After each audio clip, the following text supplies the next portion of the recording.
Hi, Hello. welcome to Historic Tea with the Twins. I'm McCarty. I'm Kelly. We're gonna eat while we do this because it's supper time and we're both hungry, but we got salad, so it'll get really soggy. We're healthy. Okay, so we are gonna talk about Hitler.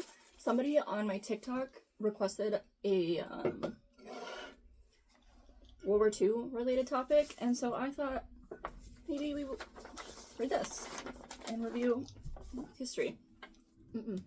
Okay, so we're gonna start immediately after World War One, Circa. circa 1918. I think the war is over. So what we're gonna talk about is how Hitler came to be, and how Hitler became what he was, and became like the fascist leader of The rise. of him.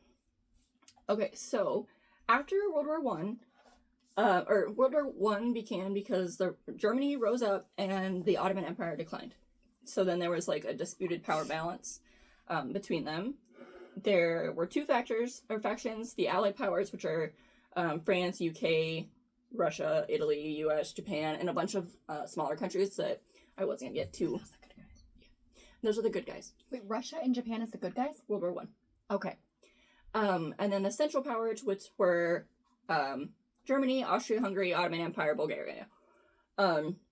So it ended November of, I put 2018, I meant 1919. 1918. Denny. Get out of here. Hey, get down. So then it officially ended at the, in Paris at the signing of the Treaty of Versailles in June of 1919. And then that also created the League of Nations, which is essentially just like a gathering of nations so they can get rid of disputes and settle arguments and things. So the Central Powers lost, and they had to acknowledge their responsibility in creating it, or like starting the war. And that meant mostly Germany, so Germany got real butthurt. And then in the decades following World War One, Europe was in a ton of political unrest, led to political extremism, which led to the rise of Benito Mussolini and fascism in Italy. And then we also get, that began in 1922. And then everything in Italy, all Italian life, was controlled by the Italian government. And, controlled under the state, i.e. Mussolini. And then I just have a definition here of fascism so that everyone understands what it is. Fascism is a political philosophy, movement, or regime that exalts nation and often race above individual, and that stands for the centralized autocratic government headed by a dictatorial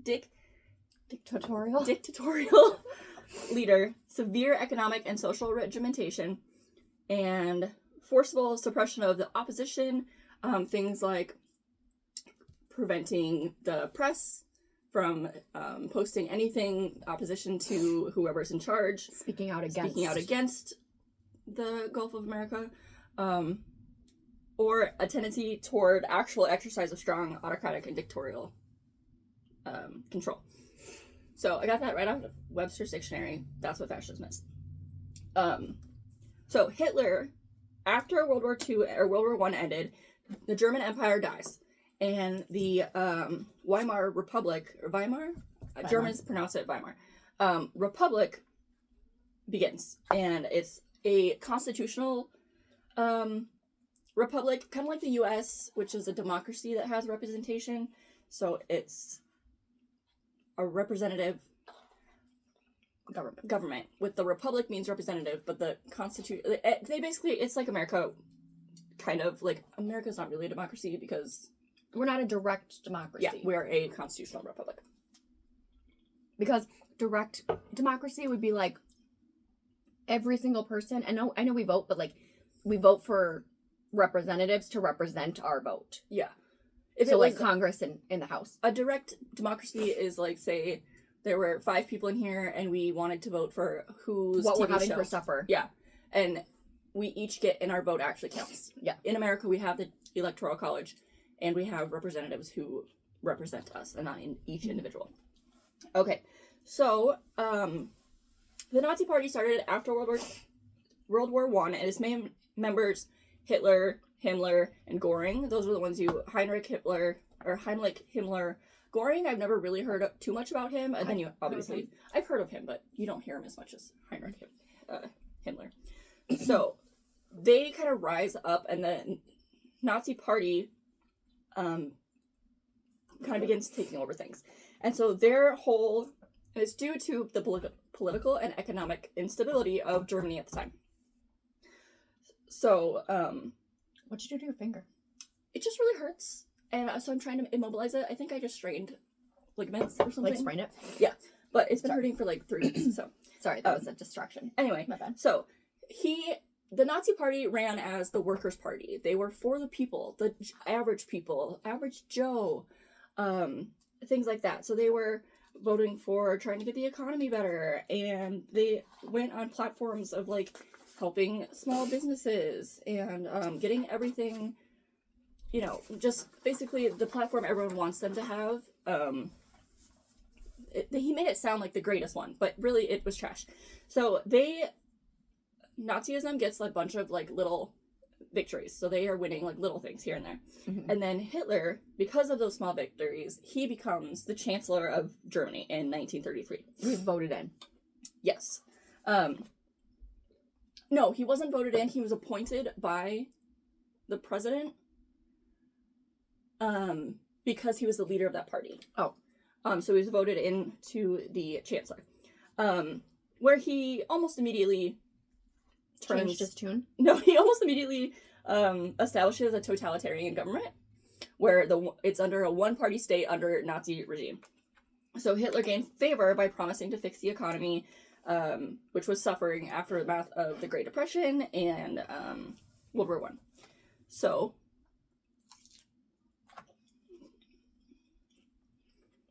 Hitler's economic plan was privatizing industry. So basically creating monopolies to concentrate power within the government. Mm-hmm. Sound familiar? Potentially. And a monopoly is a market structure where a single company owns everything. Mm-hmm.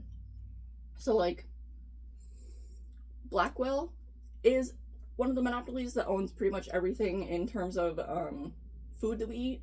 Like a lot of like Kellogg, things like that.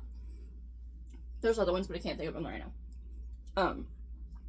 Basically one person has only one person has their hands on everything, pretty much. It gets rid of the free market, mm-hmm. and essentially you have to get your goods from this one person. There's no one else you can go to. Yeah, they control the production, sale of goods, and services.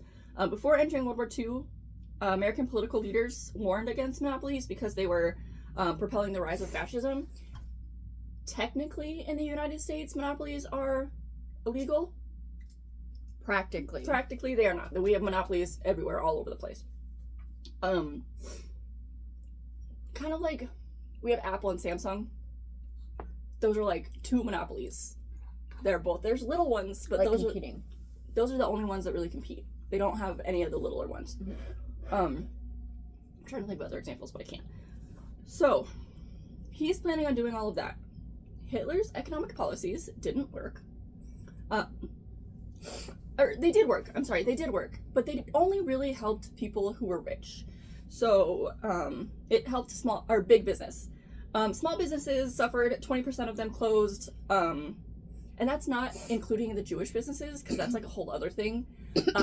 This is just including, I guess, German businesses, yeah, but they're the German businesses that weren't Jewish. Obviously, a lot more Jewish businesses went under than they would want. So we had 3 primary policies that were set up to help the everyday people. One was the labor front, which banned unions and set up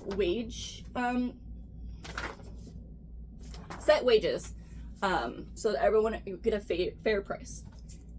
Except this only favored the employees, or the employers. Employees didn't get anything from this. They couldn't unionize, which means they didn't get benefits. Fair wages, benefits, anything like that. It was illegal for them to go on strike.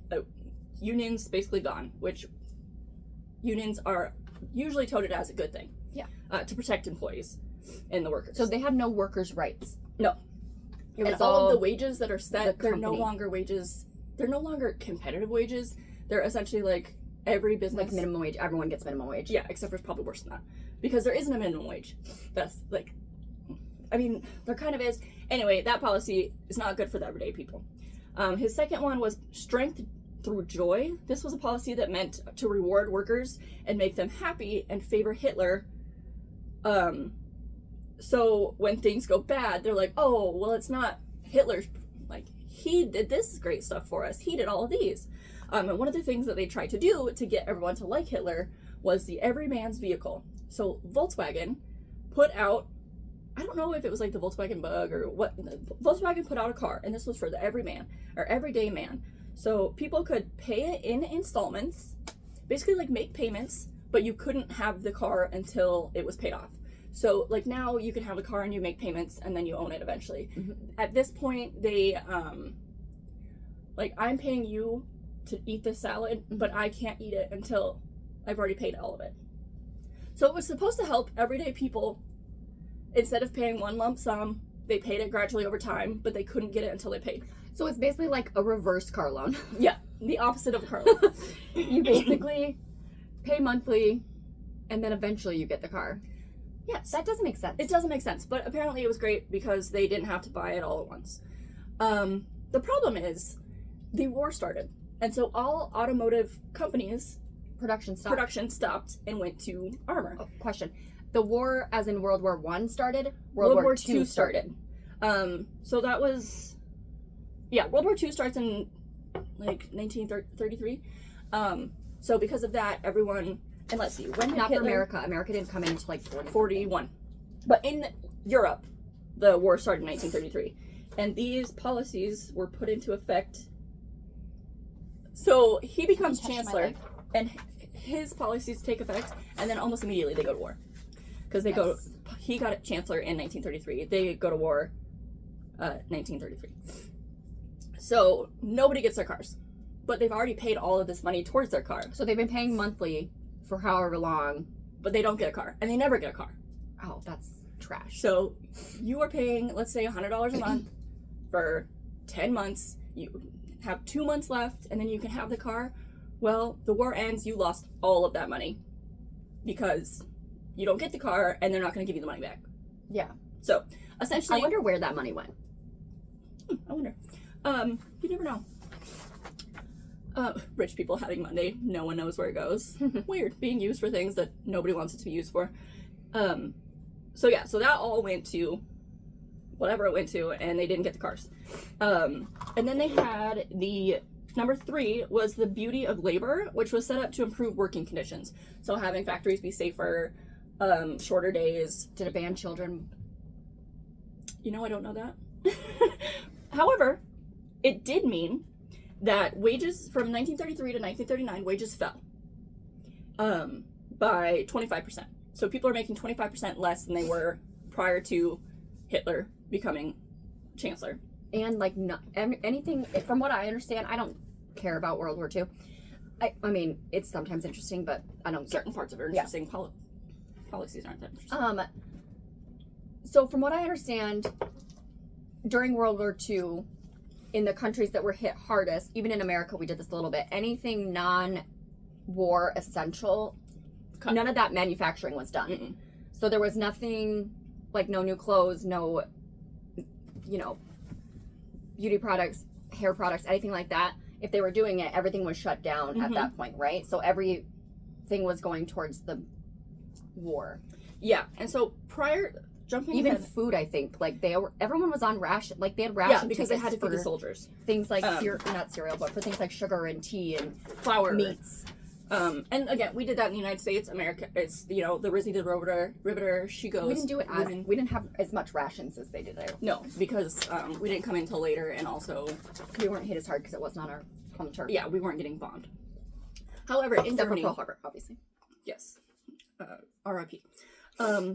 Germany, part of their okay. Also, sorry. One more thing is there was an increase in factory deaths and injuries.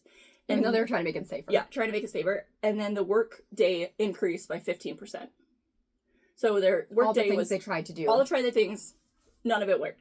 None of it worked. Everything went in complete opposite direction.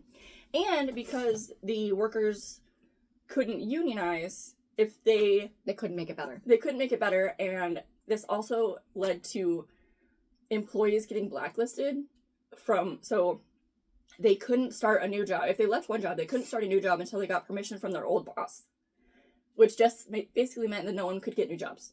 So if you left your job, you couldn't get a new job in the same... Could you get a new job in a different field? It didn't say anything specifically, but I think you were just blacklisted from jobs. I mean, most of them were probably doing the same thing anyway. It's all manufacturing Yeah. stuff.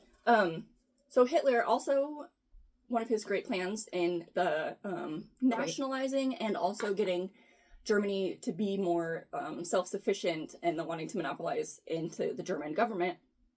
It's all like, ooh, his whole philosophy was Germany is better than everyone else on the planet. Specifically white Germans. You have to be, like, go Germany. Yes. At all.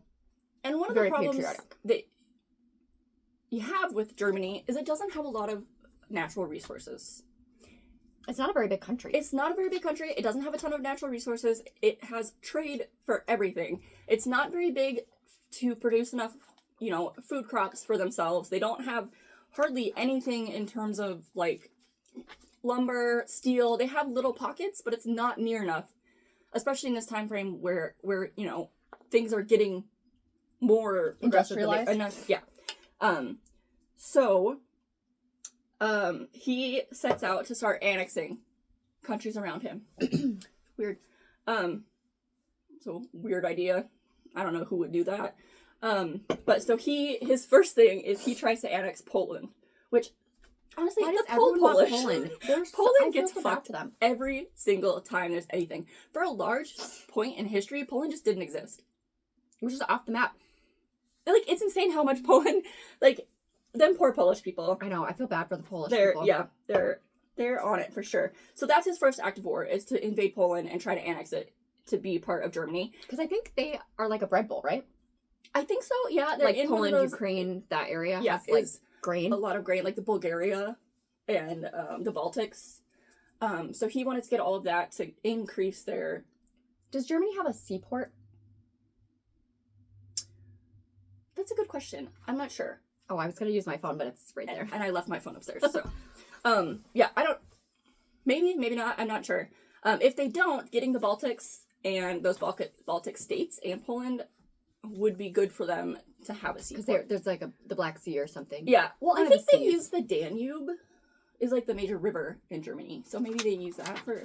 I'm not exactly sure. Because you would want a water port. Yeah, especially when they got like them for shipping and stuff. And also with all of their U-boats. That looks so rough. It's so good. Anyway, so that's his first act of war. And then they slowly are wanting to get, other places. They want Russia. Russia has a lot of furs. It has a lot of trees. They were on the same side though, right? Russia. No. Russia's an ally? Mm-hmm. How did I not know that? It's because Stalin is terrible. Stalin was terrible after World War II. I thought Russia... Okay. I thought Russia's were... Oh, that's right, because he tried to invade Russia and he lost miserably. Yeah. Which, okay, side note, he was fighting with Britain. Had he waited 2 fucking days, he would... I don't want him to win Britain, but if he would have waited 2 days, he could have beat Britain and won the war. But he decided, let's march to the freezing-ass Siberia and March the tundra to get Russia. You can't take Russia. You can't invade a country that big. No, you can't invade Not a country. Easily. You can't invade. It's not even that the country's big. It's that the country is hostile. True. And there's not a lot of people for, like, I don't know, 2/3 of it. It's very cold. And in the wintertime, bitch, please. Is that when they were doing it? Was in the winter? Yeah. Stupid. Also, didn't you learn anything from Napoleon? I'm not gonna lie. The only part of World War II that I care about at all is the Holocaust. Like, I only care about that. I don't care about the war stuff, because war is annoying. I do love hearing people's stories about surviving in the fact that we still have war today blows my freaking mind. Yeah. Like, I can't fathom that that's still a thing, but we do. So, and I really only know about Holocaust stuff. I don't. And I didn't know a ton of this. I knew little bits and pieces of it, but I didn't know a ton of it. A lot of this. But I've also read a lot of documents just in general. So last year I still have a very boring job, but I had a lot of time on my hands and I read pretty much everything I can find on World War II. and the Holocaust. So I read a lot of those, and then this year, a few months ago, I read a book on fascism. So What? Send me the link to that. I don't remember what it was called. I think it was the... It should be in your Goodreads. It is, but I don't know what it was called. Anyway, so another huge part of the war is, and Germany's, like, goal, Hitler's goal in World War II, was eugenics based. So Hitler wanted everyone to be a white Aryan, which Aryan is, it's kind of hard to explain. It's like a region. But it's like a region somewhere, but he wants everyone to look very, like Swedish. Blonde and blue eyes. He doesn't even have blonde hair or blue eyes. He had brown hair. His little mustache. He had brown hair and brown eyes. So I don't know why He's not even German. He's Austrian. He was from He's Vienna. literally an Or immigrant. he was from Austria. An immigrant trying to take over a country that he doesn't belong to. I don't want to get That's too weird. into it. I wasn't going to say anything else. That was all I was going to say. Anyway, so eugenics plays a huge role in this. Eugenics is basically manipulating genes and things like that to create what you would like. And This is actually really interesting. Just eugenics in general is really, it's horrible, but it's interesting. some parts are horrible. Some parts of eugenics that isn't bad. Because, like, in some history, even in the United States, some people, I think it was like in the 30s or the 40s or the 50s, somewhere around this time, they were sterilizing people that they I have found that. as unfit. There's a woman. Unfit for children, like people who are slow, people who had disabilities, people who are brown, people who There's are a whatever colors. court case. I cannot remember the name. It's this woman who was seen unfit. She was sterilized against her will. Yeah, a lot of times they were sterilized and they didn't know. Like, I'm gonna just pause for a Do second. you know who I'm talking about? I think I do, but I don't know who it is. So, like, in Puerto Rico, they told all these women that they were giving them birth control. They were permanently sterilizing them because they didn't think that brown people should reproduce. That's what this whole thing is. Eugenics, that's what that is. Yeah.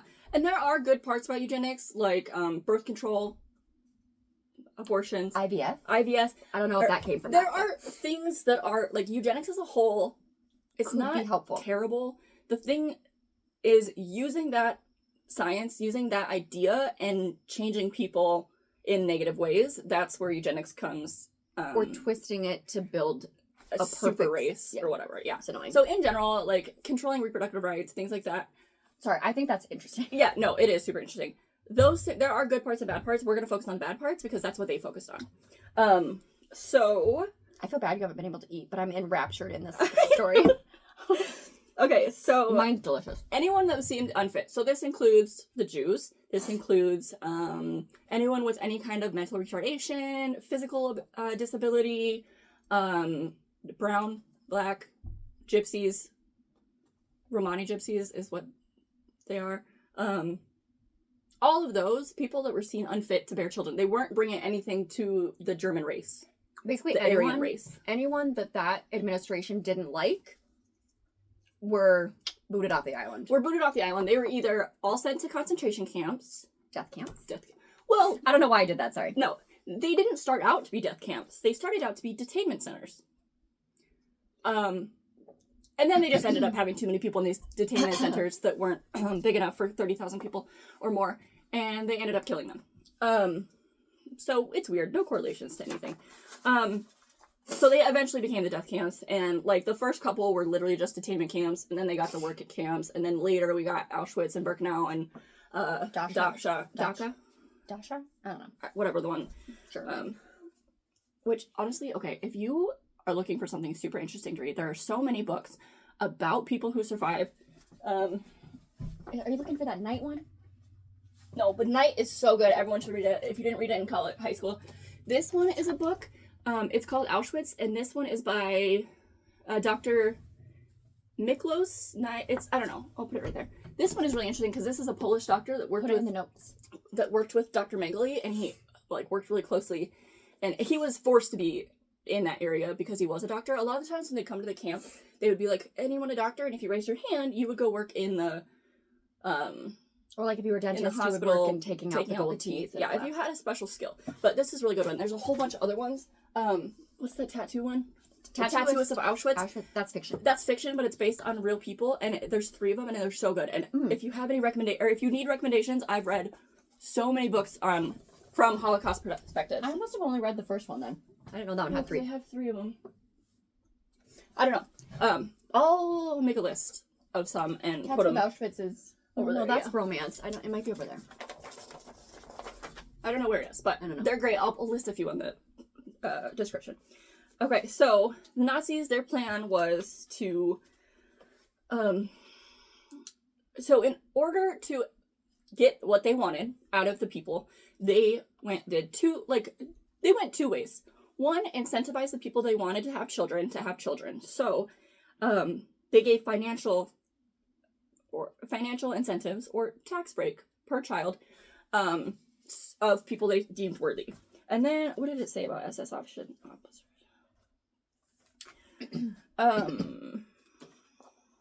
There was an ordinance, that it was called the Lebensborn Ordinance, that said SS members should father at least 4 children using any means necessary.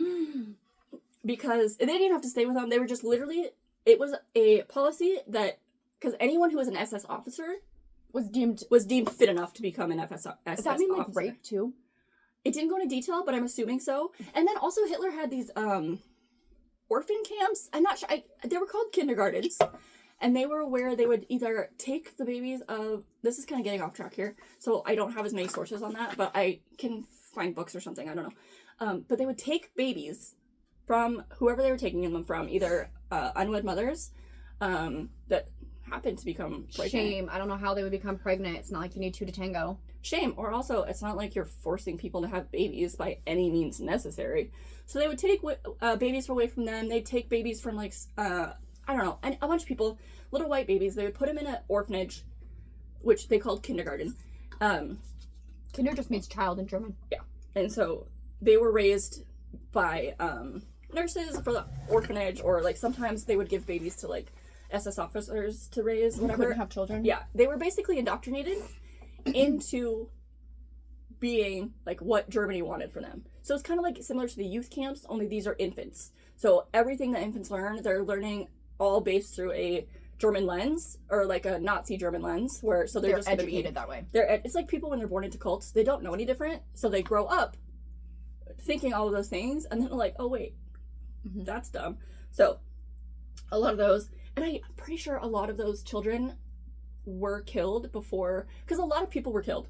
A lot of things happened right before the war ended, and they knew they were coming, so they killed a bunch of people. That's how a lot of people went in the Holocaust, or in death camps, a lot of things like that. So I don't know that for sure, but I feel like I read that somewhere.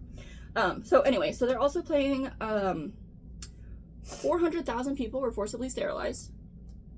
Men and women, or just women? It didn't say either way. I would guess a lot of men and women, I would guess. I mean, it's easier to sterilize a man, not gonna lie. True facts. Chop them off. Yeah, so they're also... That's not how they do it, I'm just kidding. Another thing that they were doing were permitting...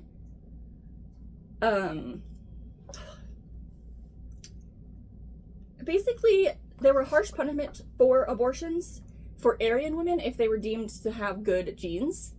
So you would be in trouble for having an abortion if you were deemed good genes. You would be encouraged or made to have an abortion if you were deemed unfit.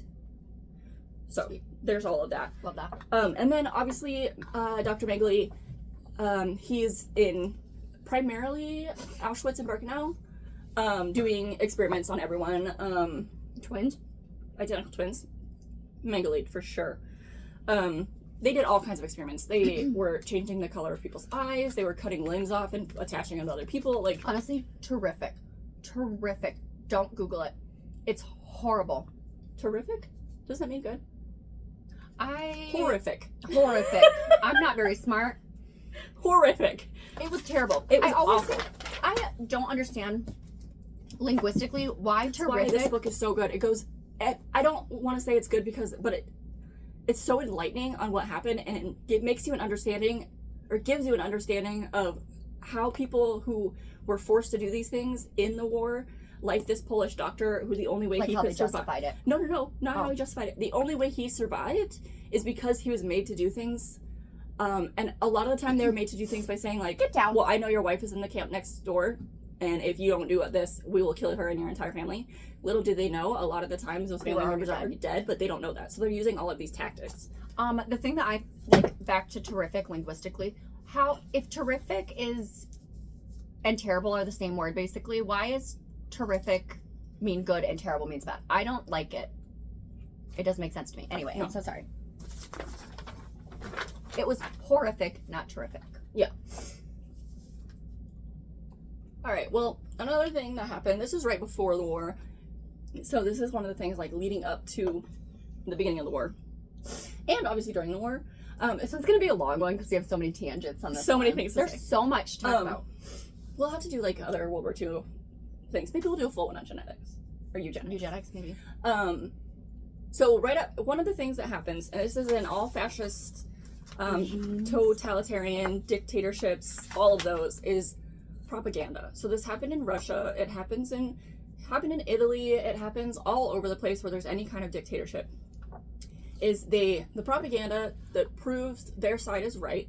So like any of they had pamphlets that were spouting like the goodness of SSR or SS men and how Hitler was saving the world and how bad Jews were, and like they just have all this propaganda.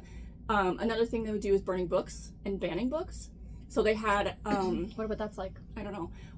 I think it's like the Night of the Dark or something, where they burned thousands and thousands and thousands of books. And this happened everywhere. It wasn't just like, they were huge bonfires where they would just burn thousands of books. Anything that had anything remotely nice to say about Jews, anything written by Jews, anything LGBT, anything like that.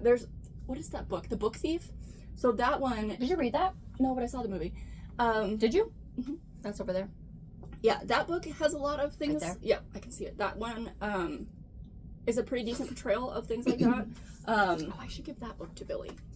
Different things like that, but basically a lot of propaganda. I mean, we've also had propaganda in the United States. Everywhere has propaganda. Everyone has propaganda. It's just you need to be aware of the propaganda. Like they had anti-slavery or anti-black propaganda, pro-slavery propaganda. Even today, like there's so much propaganda about the LGBTQIA. So that's one of the things that was the biggest thing for all fascism. When I read that book, it talks about like the things to look out for, and those are types of things where they're changing laws and changing policies and things like that that are meant to. Well, the biggest thing is, and it kind of, not that Hitler, everything he did was the worst, but if he had not done anything with the Holocaust, if it had just been him creating a totalitarian government, the worst part is the fact that he ran on policy for things that seemed good for the people. So that's what they do. All of these people that are terrible, fascists back then, they ran on policies that everyday people wanted. And they were like, that's going to be such a great idea. And then once they win, they negate on... They twist everything. That's not what we said. And then everything always goes back to money. And who has the money? How do they get more money? So all of that goes back. So little guy always loses in situations like this. Not to mention anyone who is even slightly different or a minority of any kind, any type of, I don't know, all of those minorities that ended up concentration camps and death camps and all of those things. It's scary. And then another thing I find scary and interesting is, so there were a lot of Japanese, this is just, I'm going to go back to America for just a second, part of like eugenics and getting rid of the bad guy. A lot of Japanese Americans were in the United States at the time, and they all got put into detention camps. And they were like second or third generation Americans. Yeah, like Americans. They only speak American. They've never been to Japan. Like their grandparents lived in Japan. Yeah, or their parents lived in Japan. People who came into the country legally because there were such negative feelings towards the Japanese after Pearl Harbor, which understandably, like, that sucks. But you're blaming a whole group of people that didn't have anything to do with it and are citizens of the country that you're in. So they were all sent to detention camps. Internment camps. Internment camps, which is a detention camp. It's the same thing. Any detainment camp where you're forcing people to live in one area. I've also read some pretty decent books about Japanese internment camps. I can't think of any right now, but so that's another thing to think about in this. It wasn't just in Germany where things like that were happening. It happened here too. So America's not perfect by any means. But yeah, anytime you forcibly make thousands of people live in one area that's not big enough for them, in general, disease runs rampant in those types of places. Yes. the miasma of it all. Disease, typhus, measles, mumps, any of those infectious diseases, especially in areas where they're not made for that many people. Mm-hmm. It's hard to keep them clean, and it's hard to keep people from more sick. And that's also a lot of people in the concentration camps died of things like typhus, dysentery. Which dysentery, you just Shake shake yourself. Cholera was a big one. Tuberculosis. So, and just having a group of people that have unsanitary conditions is not good. But anyway, that's the rise of Hitler and fascism. Sorry, this was kind of a depressing topic. But I think it's interesting and relevant. Anyway, that's that. I'm gonna go eat my lunch now. I feel bad that you didn't get to eat because I was trying to talk some more, but I don't know much about this because like I said, I only read about the Holocaust. I don't really read about any of this. I was on a really big kick last year, and I read a lot of books on. I've also read quite a bit of the Nuremberg trials. Stuff's wild, and I also read. I read one last year that was about like what happened to all of the main officers, like Heinrich Himmler. Obviously, Hitler died. Mengele. All of those. Super interesting. Anyway, next thanks week, for listening.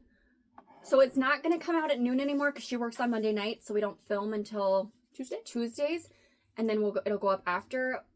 I could set it up to a Wednesdays. We would maybe think about filming on Saturdays. I don't know. We're trying to figure it out. She has a new work schedule.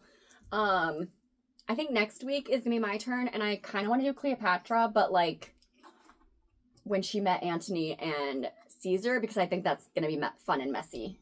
Yeah, but also that's really all anyone cares about with her anyway. Yeah, like I think that. I mean, we'll do a little bit of because she married a couple of her brothers. Or Fun something, fact: that'll be fun. She is not the only Cleopatra. Oh, okay. I thought you were gonna say something silly. No, about something that is on mine. Anyway, also if she's Cleopatra the 7th. Yeah, but we'll learn about that next week. If anyone has ideas they want us to do, put them in the comment box. Caitlin from work, shout out Caitlin. She wants the Black Death. The Black Death? Whoever would know such a thing about that? That's what I told her. Oh, we have a whole shelf on the Black Death. I know, I can't find it right now. I don't know where it is at the moment. Anyway, I have several books on it. I've written 2 papers on it. Sorry, this one's a little bit longer than normal. Also, if you got all the way through it, put a mustache emoji. Oh, funny. In the comments. For, engagement and things. I don't know, science. We don't know how any of this works. We're just here. I just watch a lot of YouTube and living our dreams. Anyway, like and subscribe. That's all we have. So, okay, bye. Bye. Send it to your friends if they're interested in this kind of stuff. If they like a bunch of weirdos. All right, see you guys later.